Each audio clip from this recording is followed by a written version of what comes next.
Bonjour et bienvenue sur la chaîne du Centre Tao. Je suis Isabelle Zovzak, thérapeute, formatrice et conférencière en médecine traditionnelle chinoise et également ambassadrice du Tao puisque, comme vous le savez peut-être déjà, les fondements théoriques de la médecine traditionnelle chinoise sont ceux du Tao, du taoïsme. C'est en observant la nature que les taoïstes ont compris que notre nature humaine était proche de celle de la planète sur laquelle on vit et qu'ils ont fait énormément de rapprochements qui permettent en fait de vivre en pleine santé le plus longtemps possible. Alors, dans cette chaîne, je vous propose différentes playlists que vous pouvez trouver en cliquant sur l'onglet playlist. Il y a une playlist médecine chinoise. Là, dans cette playlist, je vous explique quels sont les fondements théoriques de la médecine chinoise et du taoïsme, comme les 5 éléments ou le yin et le yang, mais appliqués au corps humain. Et surtout, je vous explique comment interpréter les signes de votre corps qui vous permettent de comprendre de quel déséquilibre vous pouvez souffrir afin de pouvoir vous rééquilibrer. Évidemment, c'est tout l'intérêt, et d'avoir une autonomie de votre santé. C'est fondamental de comprendre ses propres énergies et d'avoir une autonomie pour entretenir sa santé. Et bien, cette chaîne-là, je l'ai faite justement pour ça. Et évidemment, je vous donne des recettes pour pouvoir entretenir la santé. Donc, il y a certaines recettes ou astuces, je ne sais pas quel mot on peut dire, mais enfin, vous aurez compris, dans la série médecine chinoise aussi. Bien sûr, dans la série alimentation, parce que j'explique les bases de la diététique chinoise, mais je donne des recettes. Aussi, il y a la playlist trucs magiques. Comme son nom l'indique, ce sont des astuces pour soulager certains maux. Il y a la gestion des émotions qui est fondamentale parce que les émotions qui sont mal gérées perturbent la circulation des énergies et à terme, ça va donner des problèmes de santé et des maladies. Et puis, il y a aussi la playlist exercices méditatifs qui sont en fait des exercices très simples de Qigong et de respiration de Qigong justement pour permettre la circulation des énergies. Tout ça, c'est sur cette chaîne en cliquant sur l'onglet playlist.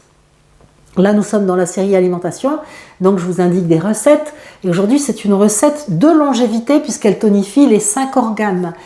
L'avantage des recettes que je vous indique, qui sont des recettes de diététique chinoise ou de diétothérapie, c'est-à-dire comment se soigner avec les aliments, cette recette comme les autres en fait, ce sont des recettes qui sont cuisinées de façon à être extrêmement faciles à digérer pour pouvoir assimiler les nutriments sans dépenser d'énergie digestive à extraire les nutriments. C'est pour ça qu'en diététique chinoise, on propose toujours de manger cuit et chaud parce que c'est prédigéré. Alors, avant de vous donner cette recette de longévité qui tonifie les 5 organes, je vous rappelle juste qu'il y a 3 actions à réaliser quand on regarde une vidéo de cette chaîne. La première, c'est de s'abonner si ce n'est déjà fait, pour pouvoir justement avoir accès à toutes ces playlists dont je viens de vous parler.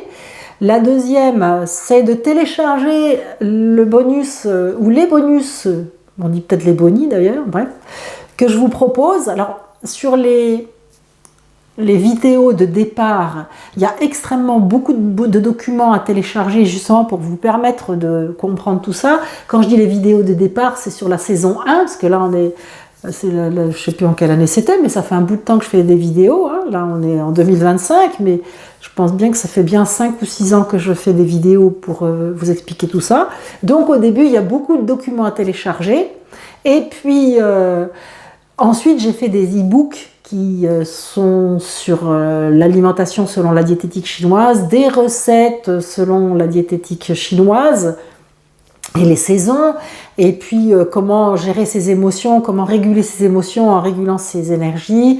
Donc ça, ce sont des e-books que vous pouvez télécharger à la fin. Il suffit sur la template de fin de cliquer sur télécharger le bonus et vous pourrez télécharger ces e-books.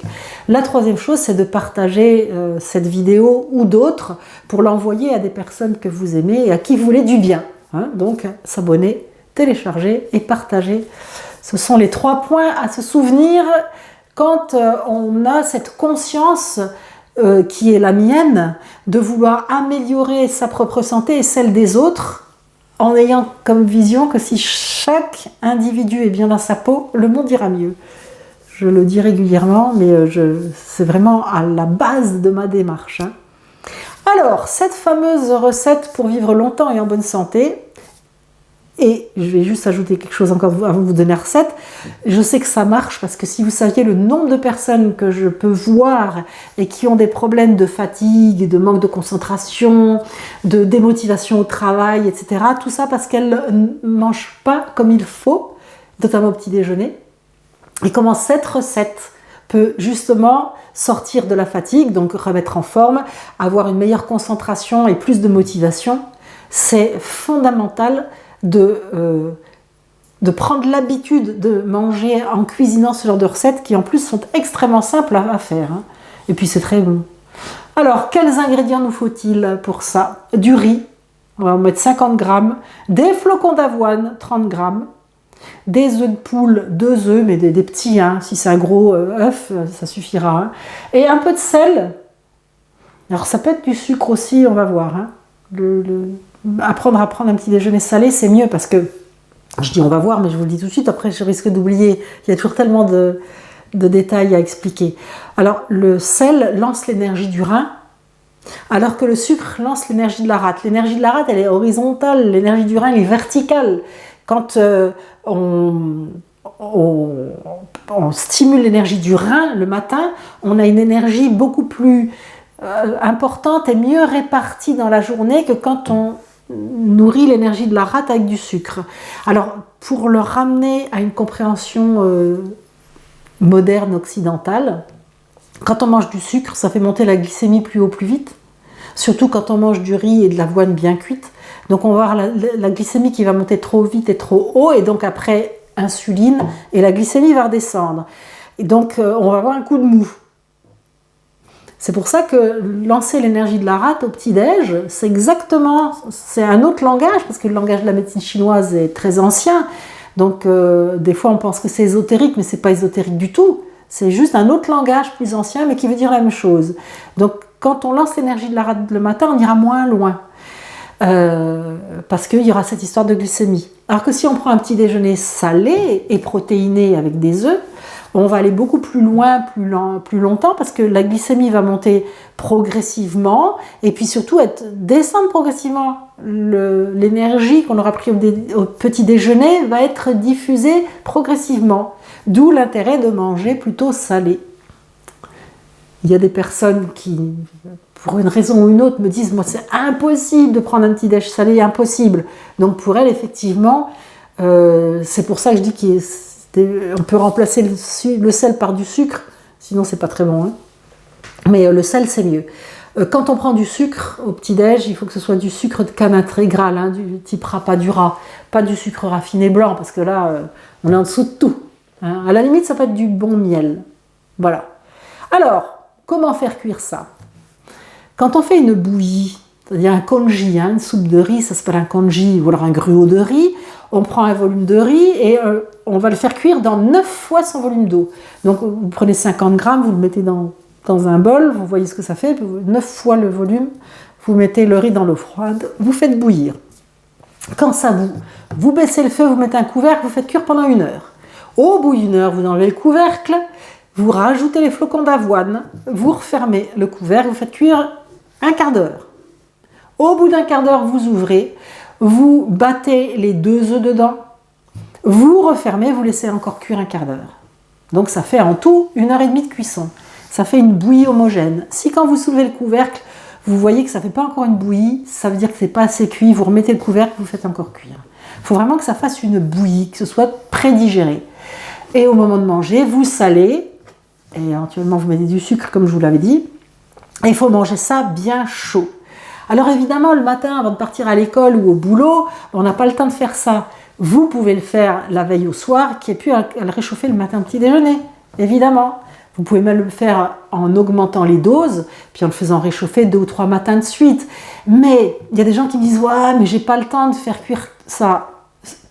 stop, quoi. Quand on fait cuire ça, on peut faire autre chose en même temps, pendant qu'on regarde la télé ou qu'on joue sur l'ordinateur ou qu'on paye ses factures. Ça cuit tout seul, hein. On n'a pas besoin de surveiller le feu.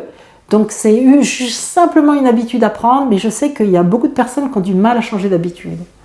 Alors, ça, c'est une bouillie qui tonifie les 5 organes, déjà parce qu'il y a du riz, de l'avoine, aussi parce qu'il y a des œufs. Les œufs entiers sont extrêmement nourrissants.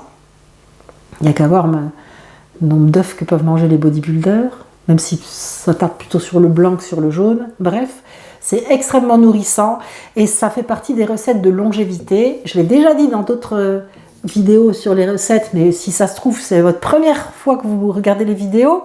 J'en profite pour le dire aux gens qui disent « Ah, mais vous répétez souvent la même chose ». Ben, quand on regarde toutes les vidéos, oui, on se dit « Ben, me l'a déjà dit », mais quand c'est la première vidéo, c'est important de le savoir. C'est que toutes les recettes-là, comme c'est cuit très longtemps, c'est prédigéré. Donc, le corps assimile très facilement avec une petite dépense énergétique. C'est pour ça aussi que ce sont des recettes qui sont indiquées pour les personnes âgées. Comme ça les requinque et ça ne fatigue pas leur système digestif. Tant qu'on arrive à bien assimiler ce qu'on a mangé, à digérer, on peut vivre longtemps. D'où l'importance de ces recettes qui remontent l'énergie des 5 organes. On peut manger ça au petit déjeuner. Alterner évidemment avec d'autres recettes, mais cette notion de très cuit très longtemps avec du riz, des flocons d'avoine, des œufs, c'est vraiment une excellente recette.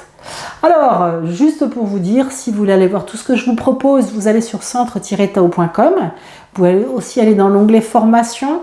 Il y a évidemment des formations complètes que je propose en ligne, mais il y a aussi des conférences gratuites que j'ai données qui sont sur des sujets vraiment passionnants. Et puis, si vous avez des questions à me poser, vous le faites à Isabelle ou à contact@centre-tao.com en rentrant mon adresse mail dans vos contacts, parce que sinon ma réponse ou mes réponses risquent fort d'atterrir en spam. Et je ne voudrais pas que vous pensiez que je ne réponds pas aux mails, je réponds toujours. On est d'accord ? On se voit dans d'autres vidéos pour continuer ensemble à avoir des astuces, des trucs, des recettes pour se rééquilibrer, vivre vieux et en bonne santé. Ciao!